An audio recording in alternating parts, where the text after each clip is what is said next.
يا فرفمت أمة نبي المختار يا درقو إسلام يا المعنى مقاري بكم سسيفجي قردون بري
وعليكم السلام ورحمة الله وبركاته.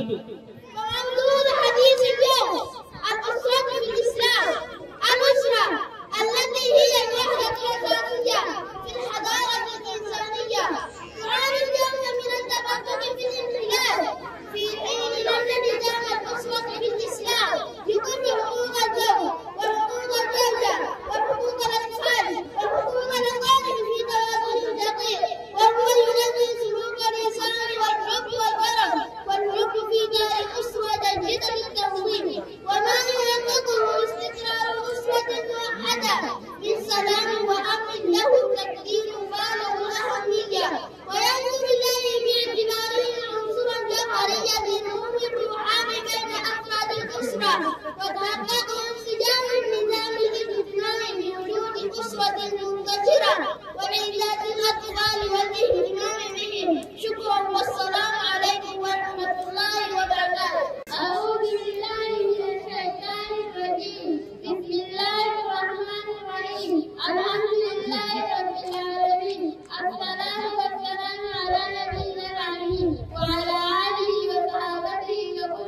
وعليكم السلام ورحمة الله وبركاته. موضوع الحديث اليوم الأسرة في الإسلام. الأسرة التي هي وحدة العصرية في الحضارة الإنسانية، وعن النوع من التفكك في الهلال في حين أن انتظام الأسرة في الإسلام يقر حقوق الزوجة وحقوق الزوج وحقوق الأطفال وحقوق الأقارب في توازن دقيق، وهو يغذي سلوك الإنسان والحب والكرم والحب في إيثار أسرة جيدة التمثيل، وما يحققه استقرار الأسرة الموحدة من سلام وأمن له تفسير بالغ الأهمية، وينظر إليه باعتباره عنصرا جوهريا لنمو الروحاني بين أفراد الأسرة المنتشرة وفي إيجاد الأطفال والاهتمام بهم. شكرا والسلام عليكم ورحمة الله. الله أكبر. أعوذ بالله من الشيطان الرجيم. بسم الله الرحمن الرحيم. الحمد لله رب العالمين، والصلاة والسلام على رسول الله صلى الله عليه وسلم، وبعد. السلام عليكم ورحمة الله وبركاته. كما جبتنا أخوتي كينيا، كما جبتنا بسيطة كينيا سمعت كينيا، وانتك أسأل السلام عليكم ورحمة الله وبركاته. جياني سمعت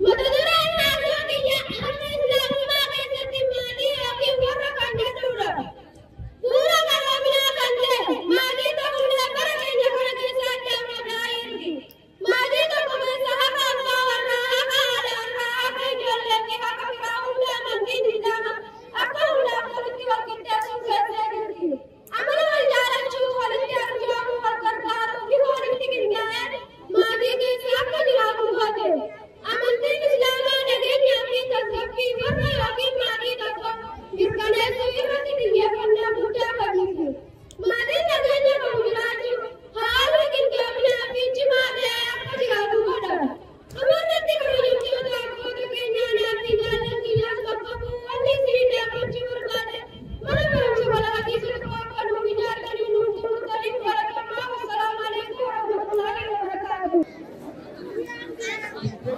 الحمد لله رب العالمين، الصلاة والسلام على المبعوث رحمة للعالمين وعلى آله وصحبه أجمعين، وبعد. إخوتي وأخواتي، السلام عليكم ورحمة الله وبركاته. موضوع الحلقة: كيف يعامل المسلمون بغاوة من النادر أن نجد في العالم الإسلامي دوما للمسلمين، إذا أن المبالغة في انضمام الإنسان بوالديه في حقه حياة الله يعتبر شرفا وبركة ومناسبة يتجلى فيها استقامة ونصر الوالد، ولا يكفي في الإسلام أن ندعو الله فقط لوالدينا، بل ينبغي أن نعاملهما برحمة لا وجود لها بعد غير تبديلهما لنا على نفسهما وقتا كنا صغارا لا حول لنا ولا قوة، ولذلك نجد مكانة الأمهات في مقام الرفيع عندما يبلغ أبو المسلم كبر السن، فإنهما يعاملان بالرحمة واللطف والإيثار. وفي الإسلام يكون واجب خدمة الوالدين في المرتبة الثانية بعد واجب العبادة، ويحرم على المسلم أن يلقى به عن السبب عندما يسلم أبوه كبير السن صعب الإيمان، إذ لا ذنب له في ذلك. قال تعالى: أعوذ بالله من الشيطان الرجيم: وقضى ربك ألا تعبدوا إلا إياه وبالوالدين إحسانا إما يبلغن عندك الكبر أحدهما أو كلاهما فلا تقل لهما أف ولا تنهرهما وقل لهما قولا كريما واخفض لهما جناح الذل من القول وقل رب ارحمهما كما ربياني صغيرا. شكرا والسلام عليكم ورحمة الله وبركاته. أعوذ بالله من الشيطان الرجيم. بسم الله الرحمن الرحيم. الحمد لله رب العالمين والصلاة والسلام على رسول الله صلى الله عليه وسلم وبعد. السلام عليكم ورحمة الله وبركاته. وعليكم السلام ورحمة الله وبركاته. kabajamtoota abbootii keenya, kabajamtoota barsiisotaa fi keessummoota keenya hundi keessanii assalaamu alaikum wa rahmatullahi wa barakaatuh. Wa alaikum salaam wa rahmatullahi wa barakaatuh. Jeenaan jibbisi madda. Mata duree naannoo kiyyaa har'a islaama keessa maatii yookiin warra kan jedhudha. Bu'uura qaroominaa kan ta'e maatii ta'ullee bara keenya kan addaan faca'aa jirti. Maatii tokko keessa akka abbaa warraa, akka haadha warraa, akka ijoollee fi firaa hunda amantiin islaamaa maatii keessatti akka hundaatoon tolfeessuu keessee jirti. Amala wal jaalachuu, walitti arjoomuu, wal gargaaruu fi walitti qindaa'e maatii keessatti jiraatu goote.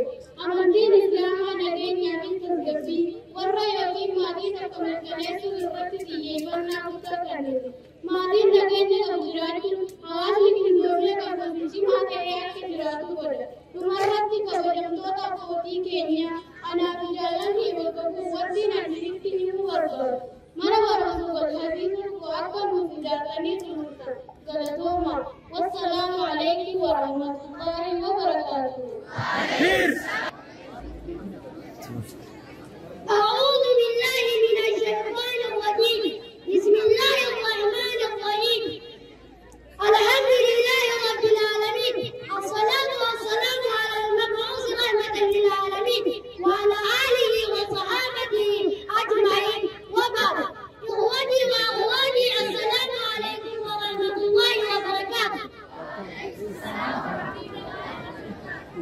موضوع حلقتي كيف يعامل المسلمون كبار السن من الناحية اللجنة العالم الإسلامي وهو للمسلمين إذا من المبالغة في اهتمام الإنسان بوالديه في أقرب حياتهما يعتبر شرفا وبركة ومناسبة يتجلى به ارتقاء العنصر القرآني ولا يكفي في الإسلام أن يذكر الله فقط الوالدين بل ينبغي أن نعاملهما برحمة لا وجود لها ذاكرين تبديلهما لنا على نفسيهما وقت أن كنا صغارا لا حول لنا ولا قوة. ولذلك نجد مكانة الأمهات في مقام الربيع. وعندما يبلغ أب المسلم كبر السن فإنهما يعاملان الغيبة واللطف والإنصاف وفي الإسلام يقع واجب حسن خدمة الوالدين في مرتبة الصالح بعد واجب العبادة. ويعود على المسلم أن يطابين عن السخط عندما يسبق أبوه أو أمه كبيرة صعب الاهتمام إذ لا ذنب له في ذلك. قال تعالى: أعوذ بالله من الشيطان الرجيم.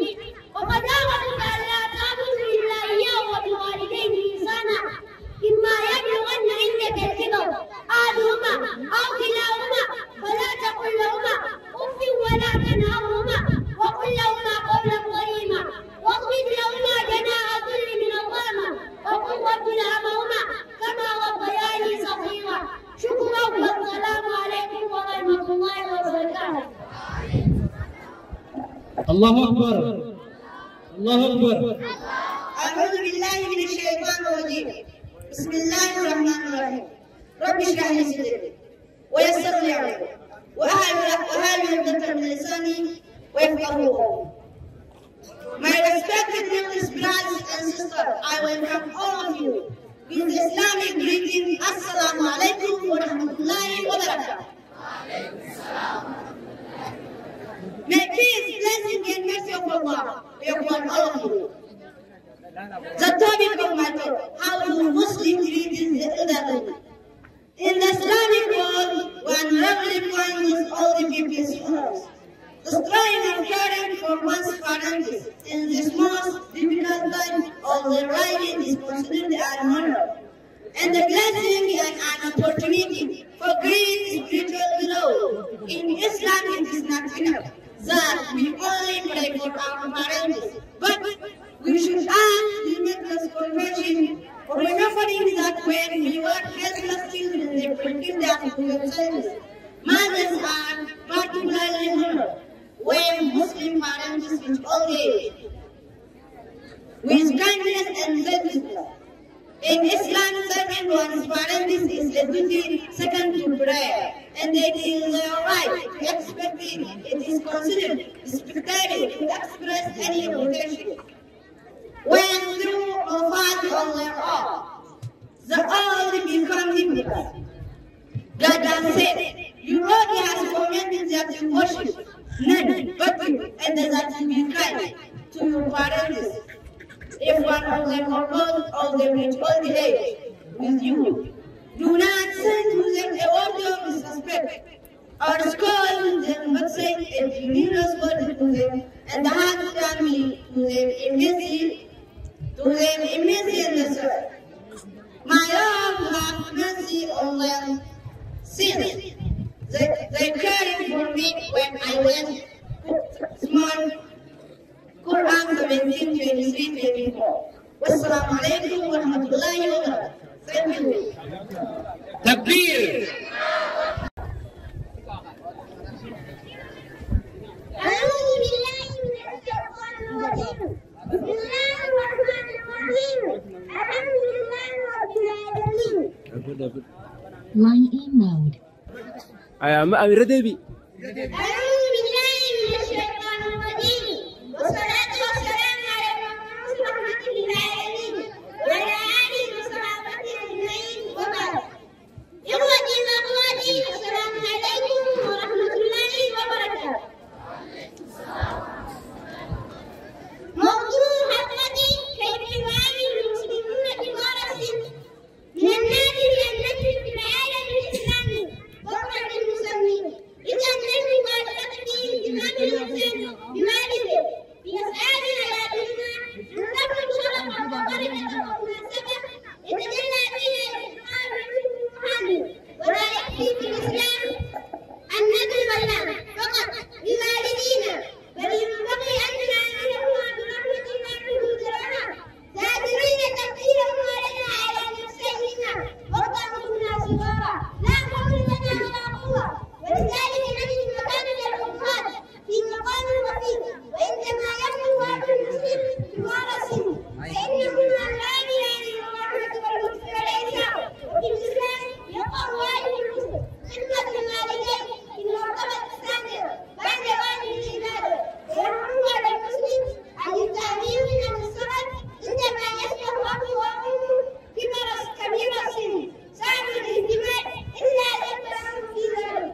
قال تعالى: أعوذ بالله من الشيطان الرجيم. وقضى ربك ألا تعبدوا إلا إياه وبالوالدين إحسانا إما يبلغن عندك الكبر أحدهما أو كلاهما فلا تقل لهما أف ولا تنهرهما وقل لهما قولا كريما واخفض لهما جناح الذل من الرحمة وقل رب ارحمهما كما ربياني صغيرا. صدق الله العظيم. شكرا والسلام عليكم ورحمة الله وبركاته. أعوذ بالله من الشيطان الرجيم. بسم الله الرحمن الرحيم. الحمد لله رب العالمين، والصلاة والسلام على المبعوث رحمة للعالمين وعلى آله وصحبه أجمعين وبعد. السلام عليكم ورحمة الله وبركاته.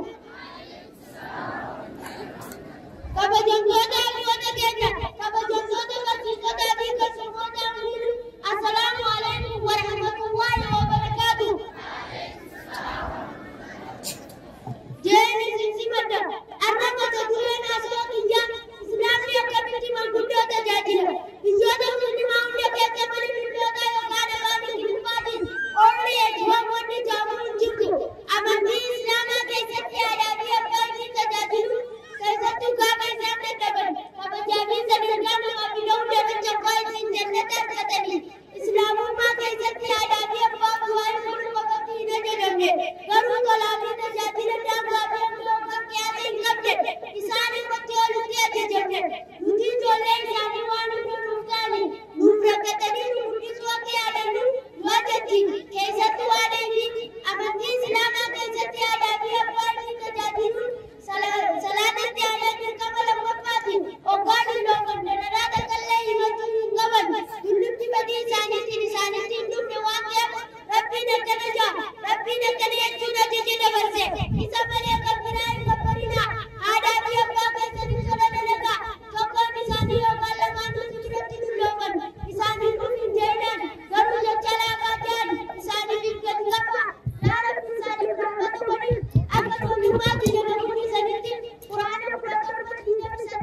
سؤال ما هو الإسلام؟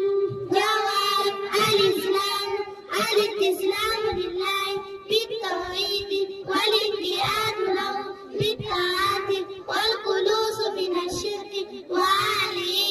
سؤال: كم أركان الإسلام؟ جواب: أركان الإسلام 5: شهادة أن لا إله إلا الله وأشهد أن محمدا رسول الله وإقام الصلاة وإيتاء الزكاة وصوم رمضان وحج البيت من استطاع إليه سبيلا.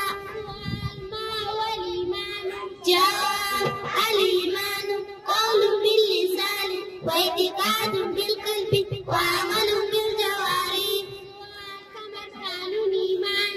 جواب: أركان الإيمان 6: أن تؤمن بالله وملائكته وكتبه ورسله واليوم الآخر وبالقدر خيره وشره من الله تعالى. من ربك؟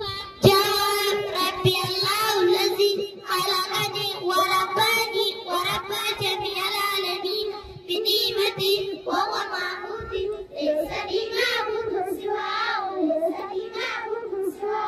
سؤال: ما الأصول الثلاثة التي يجب على الإنسان معرفتها؟ جواب: معرفة العبد ربه ودينه ونبيه محمد صلى الله عليه وسلم. كم أقسام التوحيد؟ جواب: أقسام التوحيد 3: توحيد الربوبية وتوحيد الألوهية وتوحيد الأسماء والصفات. كم أقسام الشرك؟ جواب: أقسام الشرك 3: شرك أكبر وشرك أصغر وشرك خفي. بما عرفت ربك؟ جواب: عرفت ربي بآياته وقدراته والنهار والشمس والقمر لا تسجدوا للشمس ولا للقمر واسجدوا لله الذي خلقهم إن كنتم إياه تعبدون.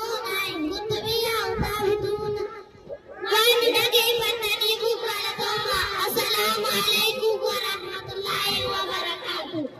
يا فرفمت أمة نبي المختار يا درقاقو إسلام يا المعنى مقاري بكم سسيفجي قردونو بري